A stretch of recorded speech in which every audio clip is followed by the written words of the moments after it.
What is up, everybody? Anthony here, and welcome back to another video here on Let's Talk Resident Evil. And no, this isn't a leak video or anything generic like that. This is more of a discussion piece, and it's kind of from the heart because Resident Evil 1 Remake is my favorite remake of all time, one of my favorite Resident Evil games of all time. And I know I talked a little bit about some of these points in the last video, but I wanted this to kind of be an extension of that because not only was I able to think about it a little bit more, but I was also able to read the community's comments and kind of see where some of these questions are being brought up, and I wanted to bring them up. So one of the first things is, does it really need a remake? This has been something that has been going on ever since the remakes, starting from, I guess, the first game all the way to even Resident Evil 2 Remake, so on and so forth. I always see these comments coming in where, because they don't necessarily knock everything out of the park for a remake or Remake 2, Remake 3, Remake 4, like name any RE remake, and there's always something that fans are going to find about it that they either change, they cut, they don't like, and that's why the original still kind of stays true to them. Now, I can relate to this because for me, I still really enjoy Resident Evil 2 and 3 Remake. They are fantastic games. I love them, but I still prefer the originals over the remakes. That doesn't mean that I think that the game design's bad or I think that... No, I just still like the original games better in those ways. You've heard me talk about this before, and I'm not trying to be a hypocrite when I say these things, like Resident Evil 2, for example. I love Resident Evil 2 Remake, but I do prefer the original 2 and the original 3 to the remakes. I do love the remakes. Don't get me wrong, I love the gameplay, I love the graphics, but there is certain aspects of Resident Evil 2 and 3 Remake that kind of always rub me the wrong way, but I still think they're near perfect games, especially RE2 Remake, because that did come really, really close. The only problem was the zapping system. It just wasn't accurate between a proper A-B scenario, and we didn't really get that canon ending that we all know and love, being, you know, Claire A and Leon B, that seamless, how well it connects, everything connects well in that original game, and we didn't have that in the remake, and that's a glaring issue. Now, I'm never glossing over that because I've mentioned that since the 2019 podcast on Resident Evil 2. That's been a glaring issue. I've talked about it. When John was on the channel, he talked about it, and he still feels the same way. He loves Resident Evil 2 Remake, but guess what? It didn't have the one thing that we loved about it, which was also the zapping system. I mean, we loved everything else about the original Resident Evil 2. It wasn't just that system, but to tell a cohesive story like they're trying to act like they're doing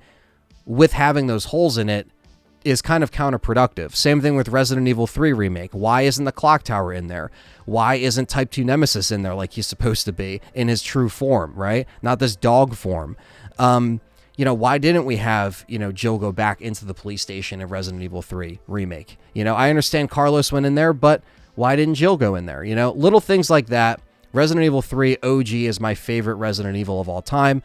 So again, the stakes are kind of high. I still love Resident Evil 3 Remake, even though I just mentioned the cut content of things. I still appreciated those little differences. I like the improved dodge mechanic. I love Carlos Oliveira. I love the fact that they really made him a better character in the remake, and just little things like that they still do really well. Now, with all that being said, as far as the endings and the things that they can change and the different endings that might not be so much of a canon ending, a lot of fans are scared that Resident Evil 1 Remake will do the same thing, where it might not be everybody escaping from the helicopter and we might be stuck in the same situation. They could still do that. I'm not going to say they can't. I'm not going to say they're going to acknowledge that because, again, we've seen some of these little, you know, mishandlings in these remake games before, but was it completely detrimental to the games themselves? Not really, because, I mean, they still sold really well. I still replay them to this day, but I think Resident Evil 1 Remake, when we're talking about a remake, like the upcoming 30th anniversary, if they decide to remake this game, I would hope that they would make that tiny adjustment just to make that story just, again, make sense as far as the ending when we see everybody escape and it kind of leads into canon type of, you know, material where everybody does escape from that helicopter. We know that Rebecca is still living and Barry is still living, even though you don't see them in the opposite scenarios. I don't think they should do multiple stories or multiple like A B for, Jill and Chris in Resident Evil 1. I just think they should make it to where you pick one or the other and the story plays out how it plays out. That I think they should still stay, with the original kind of formula that they had. Resident Evil Remake, again, it's a perfect game in my opinion. Like I said, it definitely brings up a lot of talking points when it comes to, what deserves to be remade. But I heard the same thing with Resident Evil 2, Resident Evil 3 original. Does it really need to be remade? Again, I've been around for 14 years on this channel. I've seen a lot of comments. I've seen a lot of like fan community reactions between my videos, other people's videos, online, forums, all that stuff, Discord. I see it all. And Resident Evil 4, the original, was considered this masterpiece, right? Can never be touched. Don't even remake it. When it came out that they were remaking that game, there was a lot of people online that were not happy. They were like, look, it doesn't need to be remade. It's already perfect the way it is. Why are they doing this? So you're always going to see certain aspects of that. And again, if that's your opinion, that's completely fine. But at the same time, I just always see that pushback on whether or not, this should be made and it, or maybe it shouldn't. But again, sometimes when people actually jump in and they play the game for the first time, they play the remake and they're blown away, then they're like, you know what?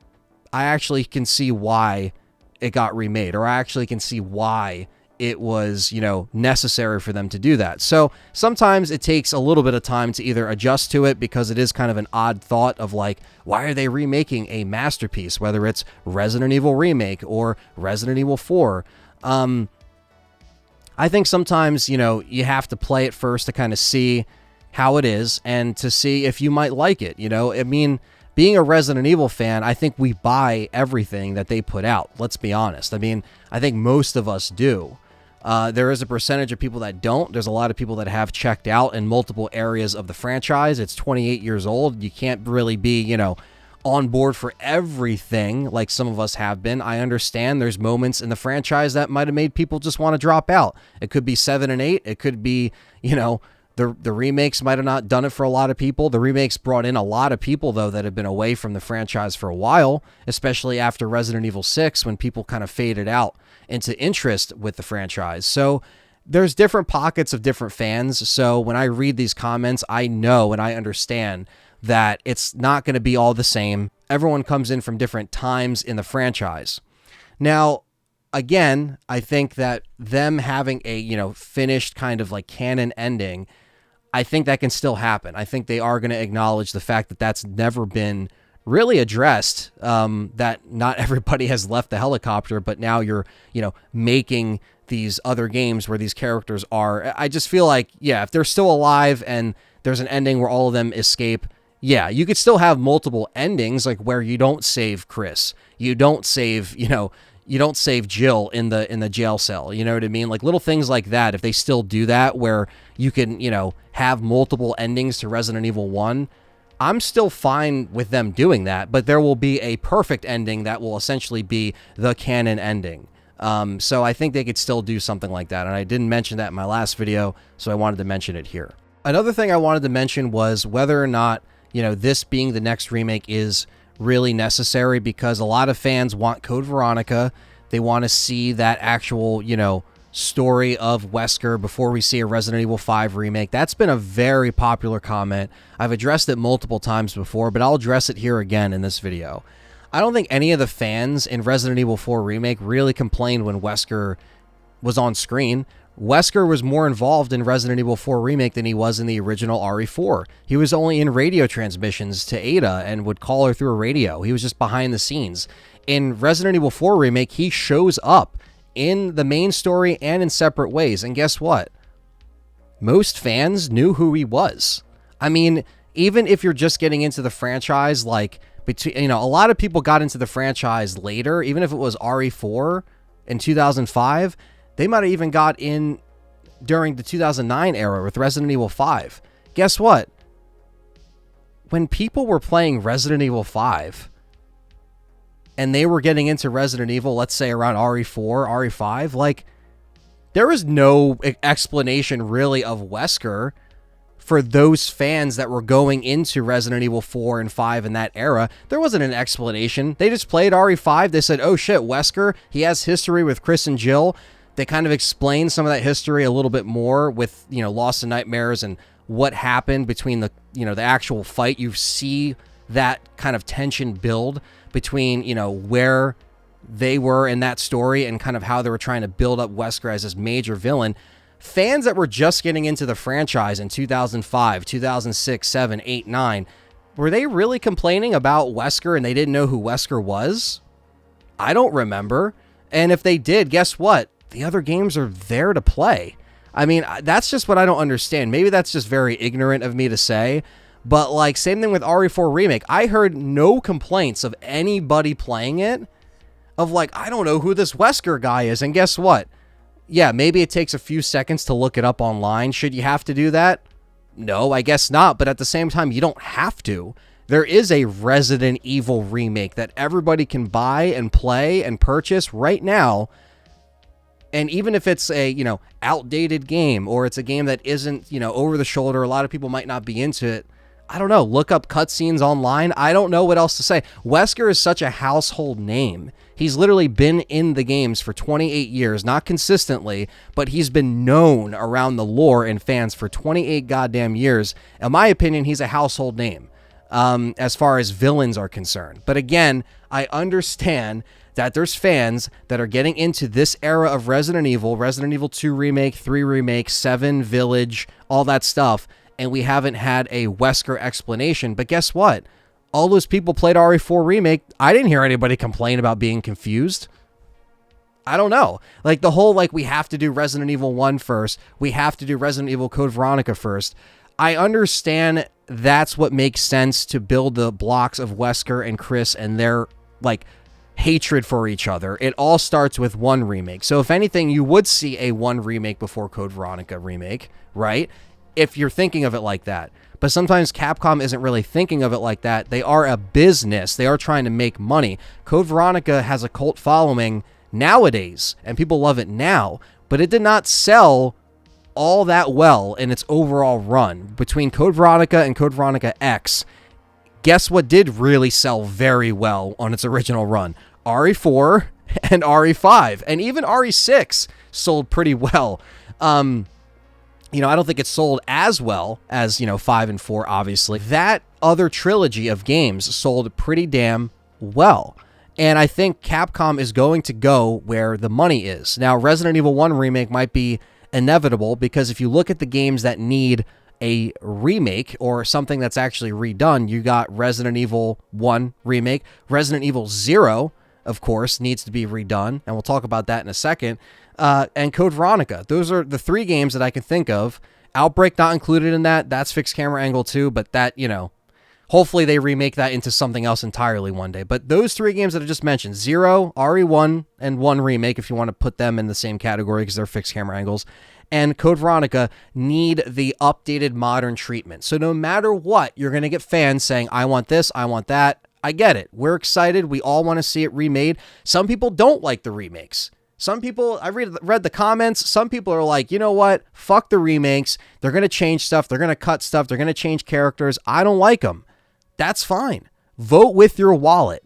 Nobody's forcing you to buy these remakes. You could buy the main lines if you like the main lines, or guess what? Right now, I'm looking at all my Resident Evil games on the shelf. They're there. You can play them. Nobody is going to stop you from enjoying Resident Evil still, even if you're not really checked into the current phase of Resident Evil being remake and mainlines and them polishing all these games and bringing them back. I mean, nobody is forcing anybody to be involved in that, but how they go about it, guess what? I think RE5 Remake is going to print money, just like RE4 Remake. Personally, I think they left the breadcrumbs perfectly for Wesker into 5, and I don't think fans necessarily will be really confused on like who this Wesker guy is, because guess what? If you play, people that played RE4 the original for the first time and they saw Wesker in separate ways in a cutscene, they're like, who the fuck is this guy? You know, he's got the glasses, he's got, like, imagine being a person in 2005, you didn't play Remake on GameCube, you didn't play 0 on GameCube, you didn't play 2, you didn't play 3, the original on GameCube, but then you see Wesker in separate way. Like, Capcom wasn't like, oh, we can't put Wesker in here because nobody's going to know because, you know, we didn't have him in the last few games. No, they put Wesker in there because you're going to know fucking Wesker, motherfucker. And Code Veronica happened, you know, in 2000, right? That's when it originally came out. Then Code Veronica X came out in 2001. So yes, that was closer to when, you know, Code Veronica happened, closer to when RE4 happened as far as the release window. So I understand that. People are thinking, well, he's been dead since 2009 in the timeline. Nobody's going to know who he is now. Well, guess what? RE4 Remake didn't really have to do much explaining, and they got to the point of who the fuck Wesker is. Yes, you don't know all the nook and crannies, but guess what? There's games to explain that, and Capcom might feel the same way when approaching this whole, like, what remake we put out first and will people understand. They're not really thinking about that. I understand, like, you think about that, I think about that, fans think about that, right? What makes sense? But sometimes companies do things just for business, and they're going to go where the money is. Now, will RE1 and Code Veronica sell as much as a 5 remake? That's debatable. I think 5 remake, coming off of the presses of RE4 Remake, if they put out 5 Remake next, that would be the next best logical decision. But I would not be against them making Resident Evil 1 Remake all over again. And guess what? Let's not forget Resident Evil 0 in this discussion. Resident Evil 0 is another thing that can be made alongside Resident Evil 1 Remake, or they could easily make 0, I know people are going to hate this, DLC for Resident Evil 1 Remake. Because the one glaring issue that I didn't mention in the last video, which is another reason why I wanted to make this video, is the continuity between 0 and 1 Remake do not make any sense whatsoever. It doesn't make sense with the timeline. It doesn't make sense with the fact that Rebecca doesn't explain anything at all while she's in the mansion. She's being pinned down in the corner by a hunter, and Chris has to come save her when she just dealt with everything under the sun, including bats and shit, in Resident Evil 0. She doesn't explain it. She doesn't mention it at all. These are things that are glaring issues between 0 and Resident Evil 1 Remake. It doesn't affect Remake 1 that much because Remake 1 can kind of stand on its own and kind of kick 0 aside a bit with the story. But then when they made 0, the same graphical engine, the same, like, you know, the same kind of, like, love that they tried to bring into Resident Evil 1 Remake, disregarding some of the changes in the system. I know the dropping items on the floor and some of the mechanics are definitely dated. I agree there. And the AI in Resident Evil 0 can be a pain in the ass for sure. So who knows what they could do? They can make it even a co-op DLC. I don't know. I'm just kind of spitballing here. But what if Resident Evil 0 still got the treatment? It got in the Rex engine where it needed to be, but it also still explains this origin kind of story connected right into Resident Evil 1, and boom, you got both of them right there. Now, that's in a perfect world. The reality is they could just remake Resident Evil 1, ignore 0, and just move on. But they can even have references that Rebecca can make in this Resident Evil 1 remake that reference that 0 still happened. So they can either do it later as a whole nother game, or they could either just do it as DLC. I know a lot of people don't want to see 0 just kind of chopped down into DLC. I get that. So I know that's kind of a controversial kind of statement for me to say. But again, nobody's really talking about RE0 in all these leak videos, you know, but RE0 is definitely something I would like to see come back if they bring back Resident Evil 1 on the 30th anniversary. Definitely we need an updated treatment as well. I would say don't put in the partner system. You could just make it, you know, you play as you play. There's item boxes, and that's just the way it is. Or if you make it optional co-op, you can have, you know, a partner with you. I mean, Billy technically does have to be with you because he is part of the story the whole time, and they switch off and stuff like that. So again, they could still make it to where it's like a Resident Evil 4 co-op partner kind of thing where, you know, there wasn't co-op in RE4, but when you had somebody with you, like Luis, he didn't really have health. He just had, you know, his own ammo. You didn't have to worry about his resources, but he was still with you. But he was able to give you an infinite supply of handgun ammo, so that's another thing that might be in our favor. No, I'm just kidding, but you get what I'm saying. So RE0 and RE1 Remake could still happen. Does Resident Evil 1 Remake need a remake? I think at the end of the day, the answer is yes. I think the modern audience and the modern, like, style of RE games, I think it's a no-brainer that Resident Evil 1 would benefit from updated mechanics, updated camera angles. But does that mean I'm going to like it more than Resident Evil Remake 2002? That doesn't mean I will, but I don't know until I play it, until I actually beat it and simmer with, you know, all of those kind of feelings and thoughts, because that's what I do with every Resident Evil remake. I play it a bunch, I write a script, I review it, I do stuff on the channel, and I really let it sit in, like how it, you know, how it is holding up to all of these legendary titles that we've played through the years. So it's too soon to tell, but we'll see what happens. I just kind of wanted to make this to discuss a little bit further on some of the comments that I've seen and some of the other topics that I didn't really hit in the last Resident Evil 1 remake video. Let me know down in the comments. We'll keep this discussion going. And don't forget to smash that like button, subscribe, and stay tuned for more Let's Talk Resident Evil content. Take care.